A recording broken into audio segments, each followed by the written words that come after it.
Hello, అందరికీ నమస్కారం అండి. నేను ఉమాభారతి. ఈరోజు మీకు ఓ కథ వినిపిస్తాను.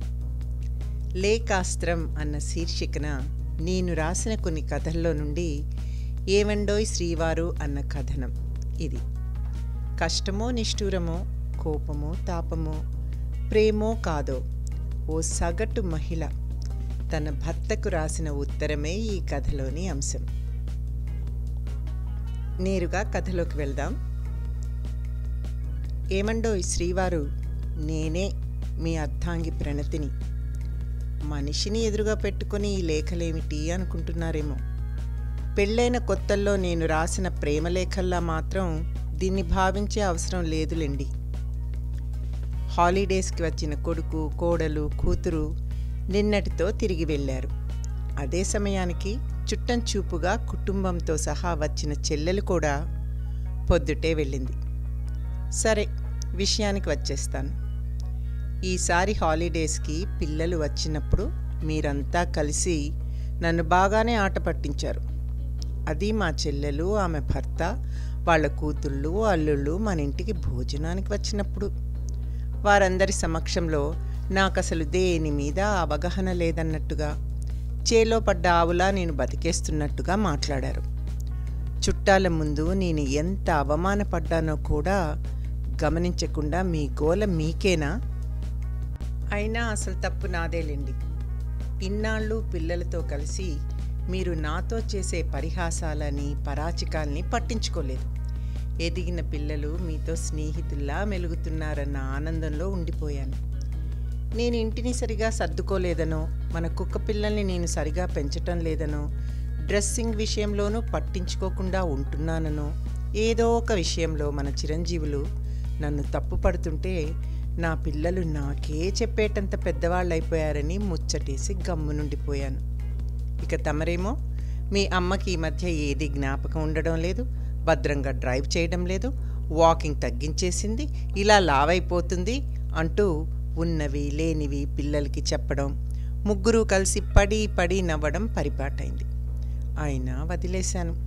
ఓ తల్లిగా, ఓ భార్యగా ఆలోచించి సహనంతో మిన్నకుండిపోయాను. నా పట్ల మీ ముగ్గురి వైఖరిని ముందే వారించినట్టయితే బాగుండేది. అమ్మంటే ఓ బొమ్మ అన్నట్టుగా, మేమెంత గమ్మత్తులాడినా ఏమనదులే అన్నట్టుగా తయారయ్యేవారు కాదేమో. అలా సాగనిచ్చినందుకే ఈ రోజున నా చెల్లెలు, ఆమె కుటుంబం ఎదుటే నా గురించి మీరు అతిగా పరిహాసాలాడగలుగుతున్నారు. నేను మునుపటిలా వంట రుచిగా చేయడం లేదని ఫిర్యాదు చేసినా, మా చెల్లాయిని అతిగా పొగుడుతూ దాని ఆకారం, ఆహార్యం ఇంకా చెక్కు చెదరలేదని మెచ్చుకున్నా కూడా నాకు ఓకే. కానీ నన్ను చూపిస్తూ మీ అక్క చూడు, నీకంటే 2 ఏళ్లే పెద్దదైనా 2 లావైంది కదూ, ఆరోగ్యరీత్యా అయినా లావు కాకుండా చూసుకోవాలి కదా అని అందరిలో అనేయడం ఏమైనా సబబుగా ఉందా? అసలు మీలోని సంస్కారం ఎటుపోయిందండి? నన్నలా కించపరిస్తే గొప్పనుకున్నారా? నేనంటే అంత అలుసా మీకు? అంటే నాకు వంట రాక, డ్రైవింగ్ చేతగాక, ఇల్లు సరిగా సర్దుకోలేక, ఎందుకు పనికిరాననేగా? ఆఖరికి అందం చెదిరిపోయి పిప్పళ్ళ బస్తాలా అయ్యానని అందరి ముందు నన్ను అవమానిస్తే ఆనందంగా ఉందా మీకు? ఎంత క్రూరులండి మీరు! మీరు, మీ ఇద్దరి పిల్లలు ఈరోజు ఇలా ఏకతాటి మీద నడుస్తూ స్నేహితుల్లా మెలగడానికి దోహదం చేసింది నేనేనని తెలుసా మీకు? పిల్లలిద్దరూ మీకు దగ్గరవ్వాలని, నాతో కన్నా మీతో ప్రేమగా మసులుకుంటే బాగుంటుందని అనుకొని అందుకు ప్రయత్నించాను కదూ.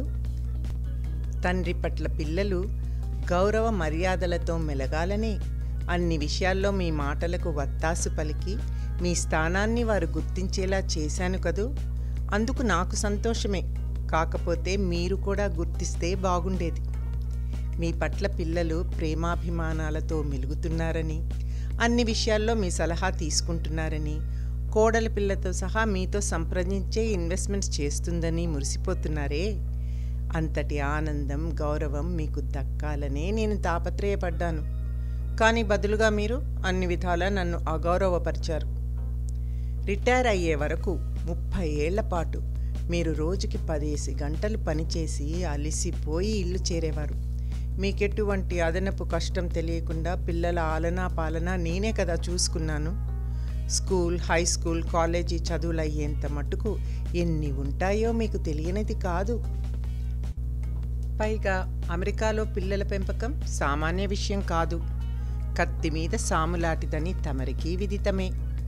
అయినా ఏనాడైనా మాట వరసకైనా నన్ను మెచ్చుకున్నారా? అంతా తమరిదే గొప్పతనం అనుకుంటారు. అంతేకాదు, 2 ఏళ్లగా కోవిడ్ మూలంగా ఇంటి పనితో పాటు బయట పని కూడా మొత్తం నేనే చేసుకొస్తున్నాను.